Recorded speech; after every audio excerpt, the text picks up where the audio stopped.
Welcome to the Killer Innovation Show, the longest continuously produced podcast in history. Each week, Phil McKinney brings you the insights and strategies to amplify your creativity and innovation skills. Here's your host, Phil McKinney. Hello and welcome. I'm Phil McKinney. This week, we are reaching deep into the archive and bringing you one of our most downloaded shows. Enjoy.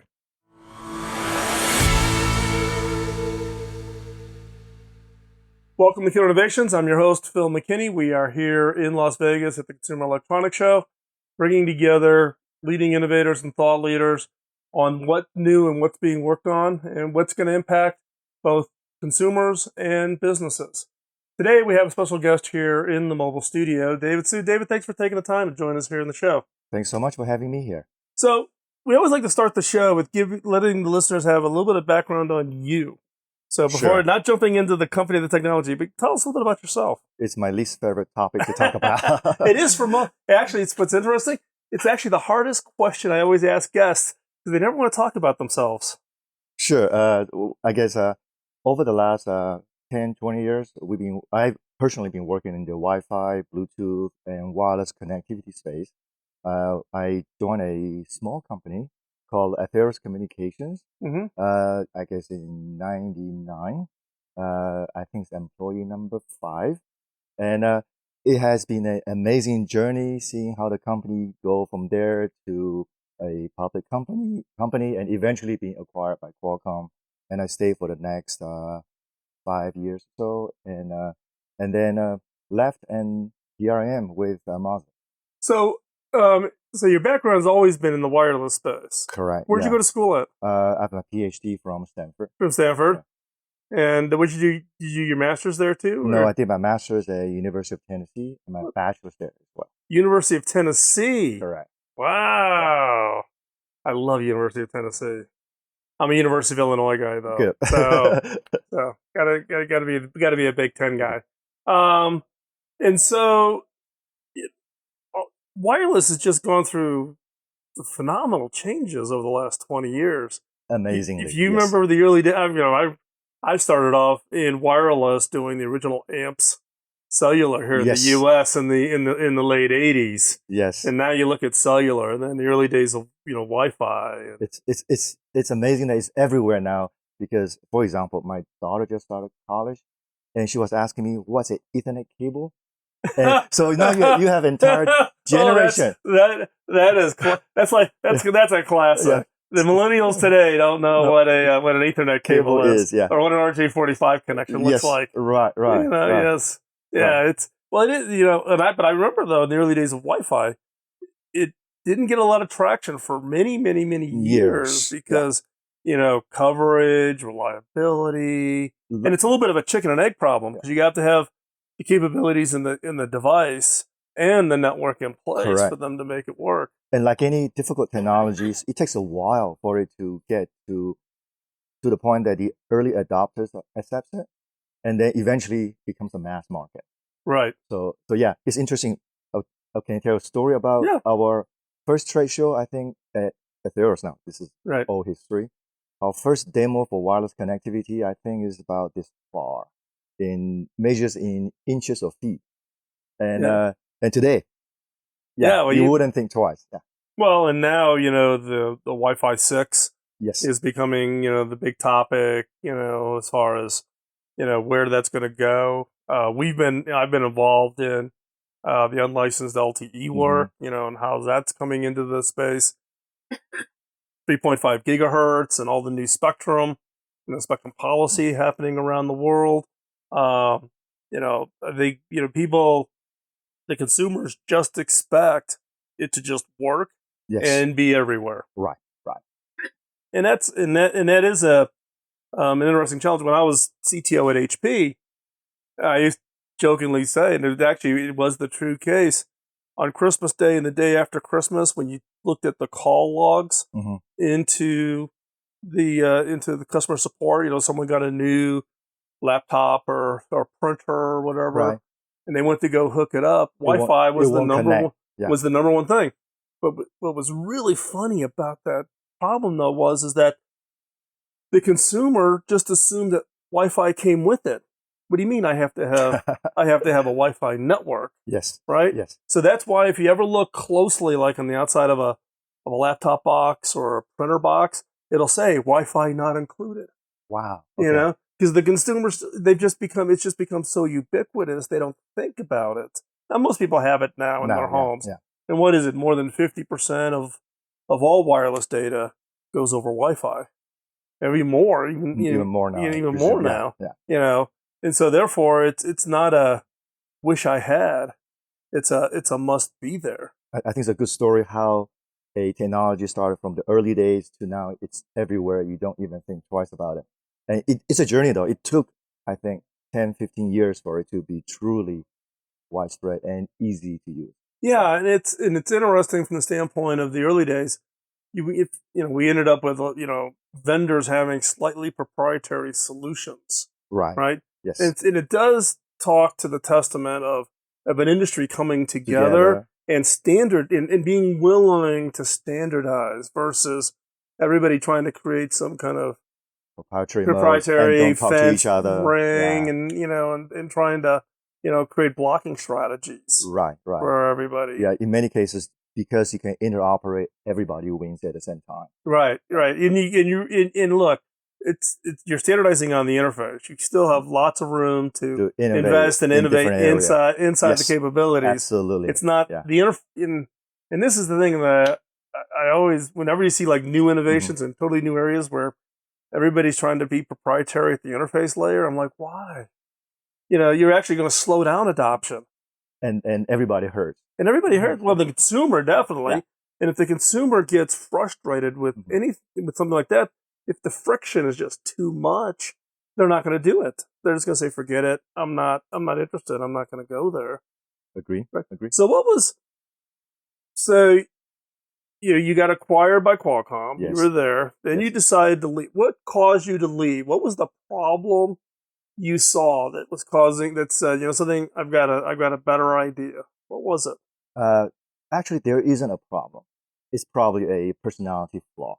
Well, I haven't heard that term before to describe it, but this could be interesting. No, I actually enjoy my work at Qualcomm. There's a lot of different areas, things I could pursue, but I felt like that journey that I've taken for the last almost, I guess, by then 18 years or so, has ran its course. I felt like I can coast.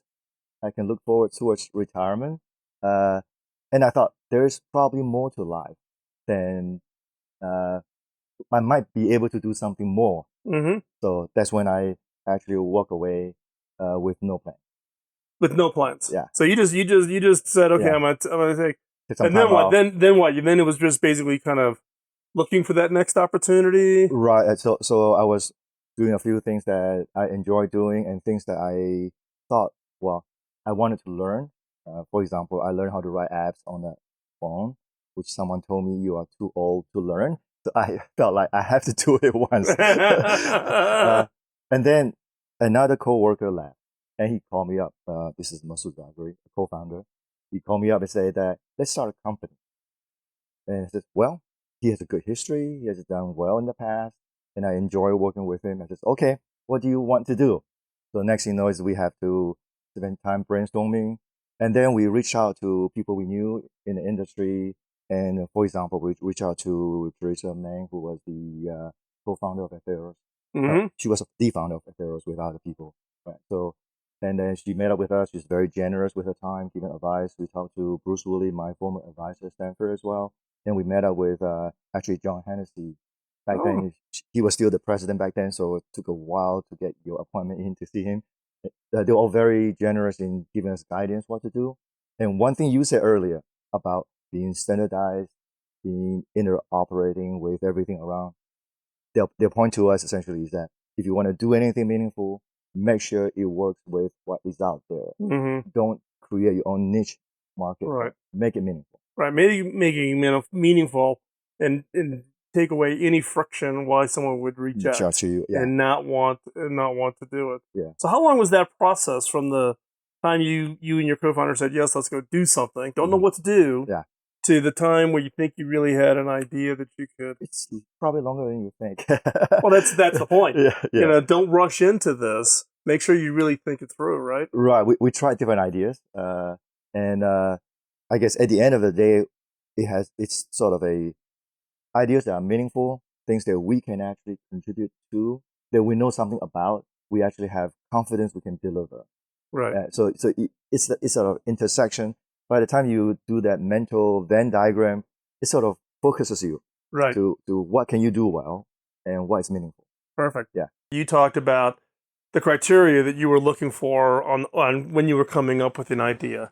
And obviously, 2.5 years ago, you found that space where you felt you could, likelihood to achieve delivery, something that was going to work within the existing ecosystem. So what is that? Okay.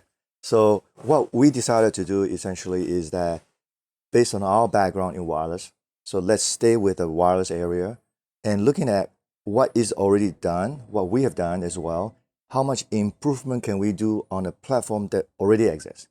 So making it the same as what we have, except much, much lower power.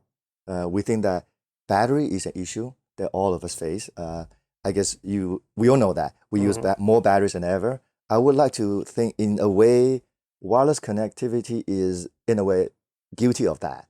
Because by not having a data cable now, it's very difficult to insist on consumers now, please plug it into a power cord. So what can we do in terms of reducing the reliance on the batteries that we now use? Because as you know, we Americans now, I think, throw away 3 billion batteries a year. 3 billion batteries a year. Wow. And that's a big number. They're going somewhere. Yeah, they're going, and most people don't dispose of them properly. Properly as well. So imagine making that problem better, reducing that reliance, and especially for the lower power devices you have around your home. Mm-hmm. And so what we started doing essentially is looking at the standards-based systems that is widely deployed, which one has the lowest power that we can make an immediate impact on, and we settle on Bluetooth. So our first solution actually is a Bluetooth 5 SoC that has dramatically lower power. In fact, when we have the team together and redesign it from ground up, we were able to achieve power that is 5 to 10 times lower than what you can find in the marketplace without compromising performance. Mm-hmm. So that gives you, say, 5 times longer battery life. So one way I like to compare against, for example, if you imagine today's solution is like the incandescent light bulb, where the LED, it still gives you light, some same feature. So we did that as a baseline. Mm-hmm. And now, as you know, innovation is important to us as well. So we look at from a system point of view, from Bluetooth. Bluetooth today, the most widely used application from Internet of Things is to have something that transmits periodically, but you only need it for a few times a day. For example, you put a sensor on your window. How many times do you need to know whether it's open or closed? Or a door, for that matter. But most devices now transmits almost every second. Yep. So 80,000 times versus, say, 10 times, 100 times. So we put in a system level check, so you can now only transmit when you need to. So that's the second piece of it. Obviously, that requires the system to change a little bit in software. Mm-hmm. And with that, you can now bring the power down even further. And the last piece that I'm personally most excited about essentially is how do you make a device battery last forever or be battery free? With the energy being so low now, energy harvesting makes a lot of sense because harvesting energy is a difficult problem. In fact, much like your Wi-Fi story earlier, it's a journey. But today you can harvest milliwatts. You can't harvest watts yet easily unless you have a huge solar panel on your rooftop. So mobile devices now can harvest milliwatts of energy, 100 microwatt energy quite readily under certain conditions now. So can we do that? So what we end up doing is adding to all our silicon directly a RF energy harvester that converts the incoming RF energy that we use for communication. We now convert that to DC power, and you can now power our chip. If power is low enough, you take the energy, powers itself. But you do need a source nearby. Right. So those are the three pieces. lowest power that we can design, and then system level trade-off to minimize devices to be on unless you need them, and then lastly, RF energy harvest for your battery to last forever or be battery. So, what are the products is your SoC currently in shipping products today? We are sampling now, and we will be in volume production in Q2 this year. Okay. And what would be the kinds of devices that you would see first implementation using your SoC? So with a 3-sector, we are targeting a very wide market space. The first products will probably be one that would just benefit from the lowest power that we have now. Because for a same solution, you now have a battery life, let's say, lasts you half a year. Now it will last you. So imagine you can save quite a few batteries in the process. So those will likely be the first ones. So is that like an IoT device, or there'll be some IoT device in beacon tracking devices. Right. We are also looking at HIT devices, as in computer peripheral devices that we do use a lot of. Mm-hmm. So that those devices can now be much longer battery life without having to change the ecosystem around. Correct.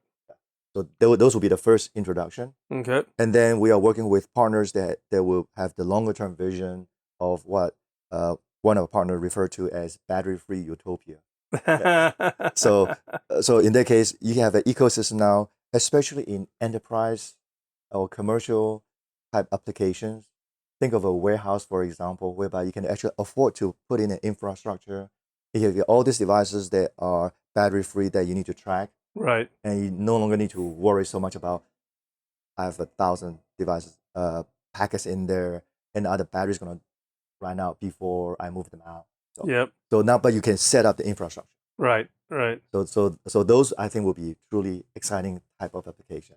So I'm looking forward to seeing the battery usage being lower for all of us readily, and then in the longer term with that battery-free utopia.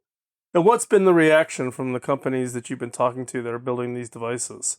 So far, everybody loves longer battery life. So usually the conversation starts by, we talk about lower power, longer battery life. People say, okay, that's good. When do you have samples and so forth? And then we say, oh, by the way, we have these 2 other technologies. And usually by the end of the conversation, I always worry they forgot the first piece. But truly, I think the first piece is probably it's a lot of work, as you know, to bring the power down dramatically. Right. Yeah. So I think that piece is quite meaningful. I just don't want to undersell that piece of it. Right. A lot of our listeners are entrepreneurs. Okay. They maybe have an early stage idea. Okay. You've done now 2 startups, right? Startup that got acquired by Qualcomm, and now you've got your new company. What advice would you give an entrepreneur who's maybe has an early inkling of an idea, and they get a chance now to listen to you act as an advisor? What advice would you give an entrepreneur to really think about as they go through this process of thinking about stepping out and doing something on their own? You've had, phenomenal career success, left Qualcomm, which would be comfortable particularly in the wireless space. It's kind of the holy grail place for a lot of wireless people to find their homes and be able to do some great and exciting work. I agree. Now you stepped away, and you and your co-founder took on a new challenge. A lot of the listeners of the show are innovators. They're working on their own ideas. And given your career success and your perspective, here's an opportunity for you to act as an advisor to the listeners. Now, these are innovators that could be non-tech, tech, but what advice would you give an innovator if they're thinking about stepping out and doing something on their own? Okay. Yeah, it's a tough question. There's a lot of advice out there. I think I'm sure all of us have read books. Right. There are steps you go through and things you check. And yes, I read those books too. But I'll give a personal opinion. I felt like one of the most important thing is whatever you do, make sure it is something you believe in, something you are passionate about. And even when things get tough, you are willing to tough it out. So because the worst thing is you did something because you think you can make money quickly. You think it's a easy thing. And when things don't go right, and I really hated the idea in the first place, then it will go really badly because it's a long journey, Right. as you know. Yes. Nothing happens quickly, and it's long hours. It's without that passion and drive that you believe in, I think that I will put it number one. Yeah, interesting because there's also this. There's some people out there, because it's always been the encouragement of do what you're passionate about, right? Yeah.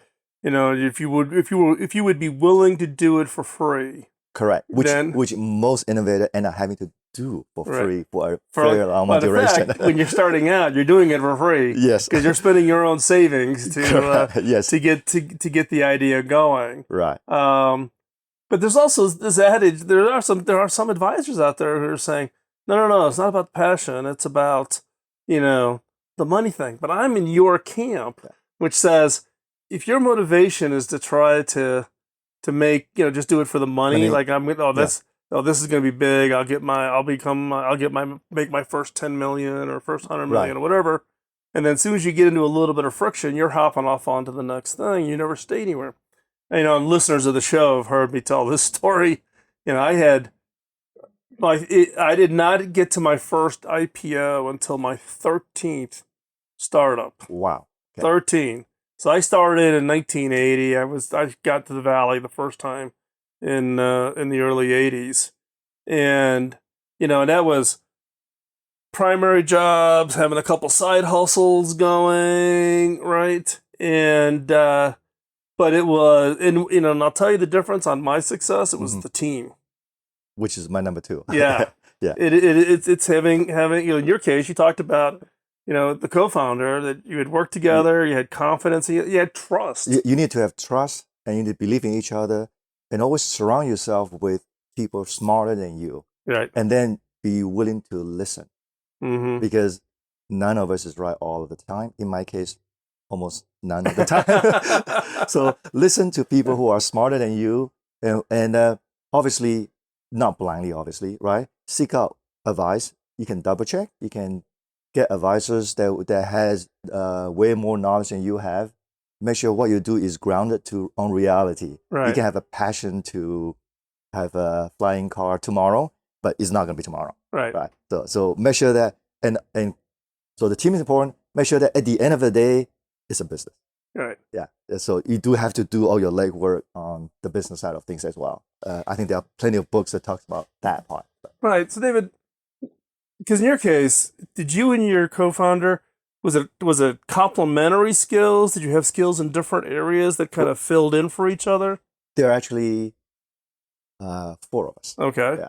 So Masoud Zaghari, Manolo Saravides, David Nakahira, and myself. Okay. And we do have similar skills and some complementary skills in order to be able to deliver the entire solution, most of it at least. Yeah. And then you need to go out there and find the right team members that will complement you and make it complete. Right. Because to me, it's very difficult to have a wide spread of skills that covers everything. So from innovation, technology side to the development work to business side. So it's I would argue that almost nobody has that breadth at all. So if you have the founding team, the core team to start with, but you need to very quickly add on to it with the smartest people you can find, and that they will add in all the pieces of the missing puzzle. So how big is Atmosic now? We have about 30. Okay. And how much money have you raised? 21. Okay. Who are your investors? We have Sutter Hill Ventures, Clear Ventures, and Walden International. Wow. That's a good crew. These are our lead ventures. Yeah. That's a good crew. So we talked a little bit about advisors, right? And everybody wants to, how do you find the right advisor? And because, you talked earlier about, because of, not many people can get on Hennessy's, docket to get him to pick up the phone. We are very fortunate, yes. Right. What advice would you give to an entrepreneur in finding an advisor? Because there are some advisors who are really good, and there's some advisors, as we know, that aren't as good. So what criteria would you use if you were to select, when you look at select advisors, people that you're going to listen to or seek advice from? It's actually a question we didn't spend much time on. just because we have worked with Right, you a knew certain them. individual. We were lucky enough to know the individual. We actually reach out to people that has been helping us, guiding us over our career path over the last so many years. In fact, I will argue it's not just for startups or innovators. All of us in our lives should seek out individuals that will guide us. People will tell us the truth all the time. Right. And I personally have been very fortunate Yeah. to have that. And I think that's a good point, because sometimes people wait too late and they're going to try to find an advisor to solve a particular problem It should be versus ongoing. having somebody who know you and who's been walking alongside you Right. for an extended period of time. Right. All of us need help. All of Yeah. us need advisors. So that is something that I think, independent of whether you're starting a company or not, and we went there immediately. So we're going to start a company next. Please help us. So that helps. Yeah. And in the case of, did you take any angel funds, or was it straight to VC for your first round? A few of us actually put in a little bit of private money and Right. working for free for a while before we can get there. Yeah. And Atmosic's been around for what? We said 2.5 years, roughly? Yeah, roughly. And you said you're going to samples here in Q2. Yeah. That's actually a pretty fast pace. We are very fortunate to have assembled a team of very good engineers from the industry with a good background, having done the wireless connectivity in their past lives. So we were very fortunate. Yeah, because I was say that's going from startup to From having zero, an SoC ready for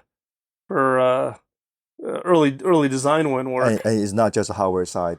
There's also the entire software Right. and the systems, the reference design that goes Yep. along with it. So we've truly been Well, fortunate. congratulations on that. If people want to keep track of what you're doing and Atmosic, what's the best place they can find you? Website link helps. So we are on the internet. We have Twitter accounts and we have LinkedIn accounts. Those are all active. Okay, we will have all of that in the show notes. So you can just hop over to killinnovations.com and we will have all of that information. What's next for Atmosic? You've got your trials, you've got your early sampling coming up. Yes. You've got kind of your 3 pillars you're focused on. Mm-hmm. What's next? So the immediate goal is getting our solution to volume production, customer engagement, looking towards the first revenue. Perfect. David, thanks a lot for taking the time for joining us today. With that, we're going to wrap up today's show. Check out the show notes over at killerinnovations.com. Love to hear from you. Drop me a note, phil@killerinnovations.com, or hop over to the innovators.community. That's where I hang out. Love to chat with you. Talk to you next week. Bye-bye. Podcasting nonstop since 2005, this has been the Killer Innovation Show on the Innovators Network.